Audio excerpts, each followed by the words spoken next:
Hello there, Mad Mike here, and welcome back to the channel.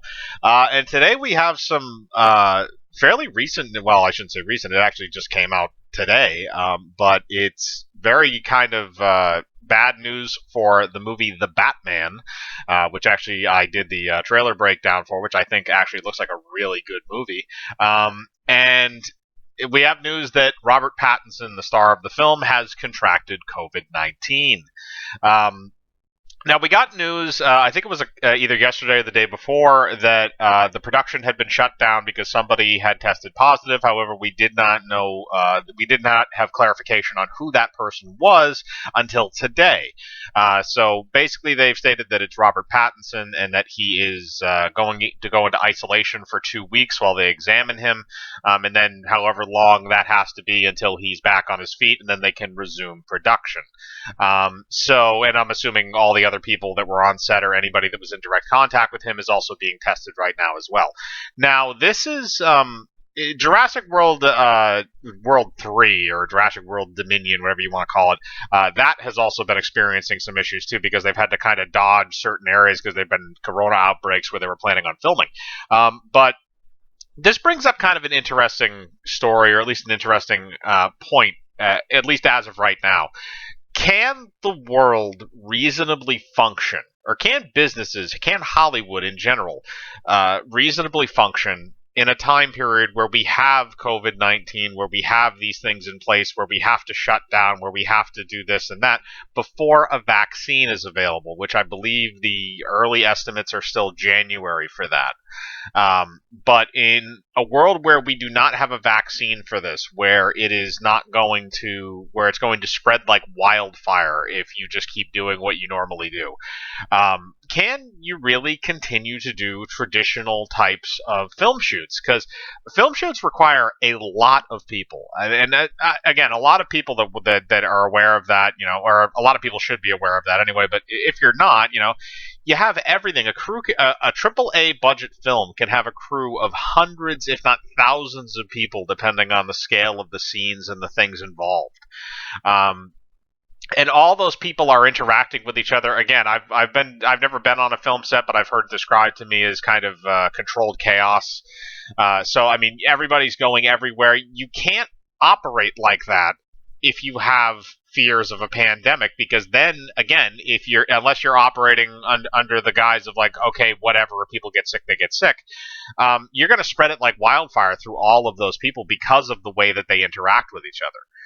Now, I don't know if there's been any other positive tests on anybody from the Batman, any of the other cast members or the crew, but you'd have to assume that there might be more as they go forward. They probably haven't gotten all the testing results back, so that maybe they don't know.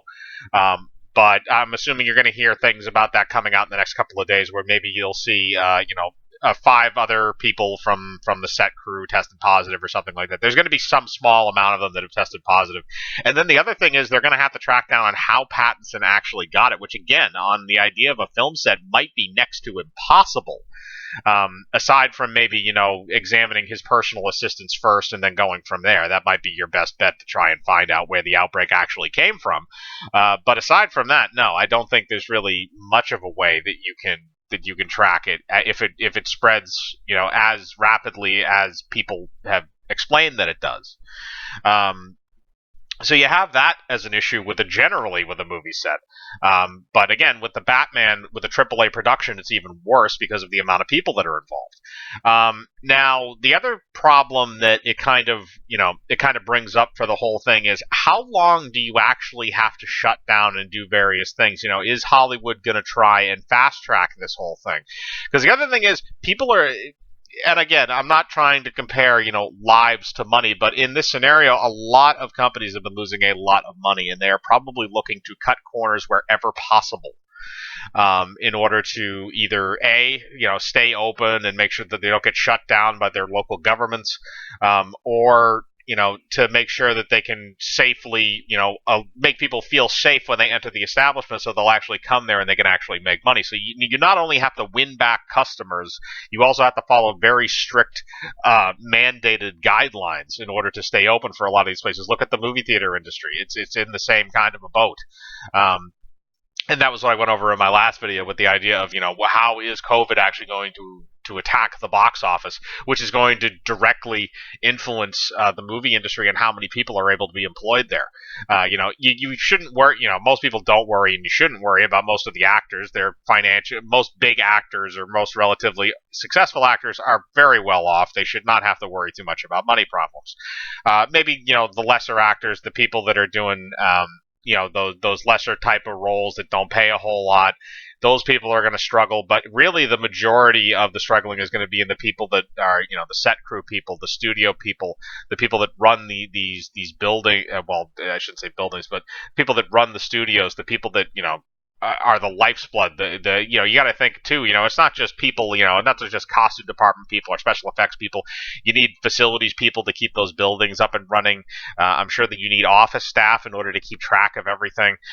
There's so much that goes into a film studio and how it actually functions. That the fewer people you have there, the fewer productions or the lesser amount of productions that you have, which again, that might not necessarily be a bad thing, considering we've been getting a rather large flood of films lately. To kind of narrow them down might not be a terrible idea, but this is definitely not the way to go about it.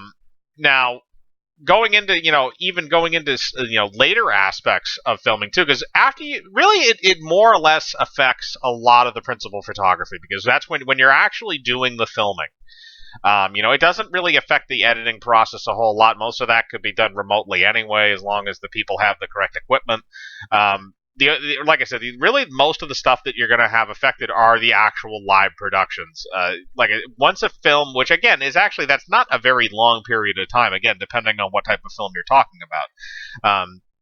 You might be filming on various locations for 2 months for certain films, and then the rest of that time that film's going to be in the editing room.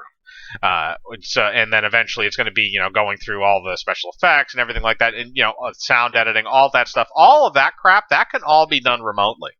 And a lot of it is done kind of remotely, because a lot of it is done back at the studio, but you usually don't do that on site unless you're Rise of Skywalker, J.J. Abrams, and you have to get the film out in 4 months. But moving forward from that, it really doesn't seem like they're going to be able to continue and make AAA budgeted films like that if they're going to be honest about the people that contracted the disease. Because here's the other thing too, is that you have to look at with this Robert Pattinson thing, is you were never going to be able to hide the fact that Robert Pattinson tested positive for COVID. You were never going to be able to go by that. Even Robert Pattinson probably wouldn't have shut up about it. He would have posted it on social media anyway, like a dick. Well, I shouldn't say like a dick, but he would have posted it probably. So we would have known from him if we didn't know from the studio. But if it's some random crew member, or if it's somebody lower on the rung and they want to continue the movie, they'll say, okay, that person's fired, get rid of them, make up an excuse for it. Don't tell anybody that they tested positive for COVID. Don't even tell them, or something like that. Don't bring it up, because that's the other thing, is that they don't want to get shut down. That's the last thing that they can afford right now, is to get shut down by the government. And if they get a lot of COVID tests, there won't need to be a self-shutdown, because the government will shut them down. Or, I'm assuming the federal government, because the government of California is null and void. But the point still stands. If they don't, get something down where they can do AAA productions, because that's the other thing, is maybe if you designed it so that maybe you could have less people, it would take longer to film, it might cost more money, but it might be safer in the long run, and it would probably expose less people to each other and be a bit more orderly. So maybe that's the route that they should go in the near future, until there's some kind of a concrete cure for this thing, or there's some standard of fighting it where we don't have to have issues with people being around each other. We're going to have to wait to see, what kind of measures wind up coming out in the next, few months, outside of the usual, social distance and wear a mask type of thing. But this is just kind of some pretty big news, actually, especially for that production, because they're coming off of a lot of buzz from DC fandom with that trailer that they premiered. And this is a production that already had a shutdown earlier because of COVID, so now you're shutting down again. Although hopefully this will be for a lesser amount of time. It's probably only going to be for 2 or 3 weeks, somewhere in that time frame. But that's just kind of my opinion on this and my thoughts of maybe what movie studios can do to maybe mitigate this, or if it can be mitigated at all. But I want to know what your thoughts are. First of all, are you excited for the Batman? Do you want to see it? Have you watched the trailer? All that, yada yada yada. But also, if you have any thoughts about, should films continue with the COVID-19 virus going on? Should maybe they put a halt to it? Should they go to maybe smaller in-house productions where they have a bit more control? As usual, I want to know your thoughts, so put them in the comments below. Hit the bell for notifications, hit the like button, subscribe, and remember, I live my life free of compromise. Do you?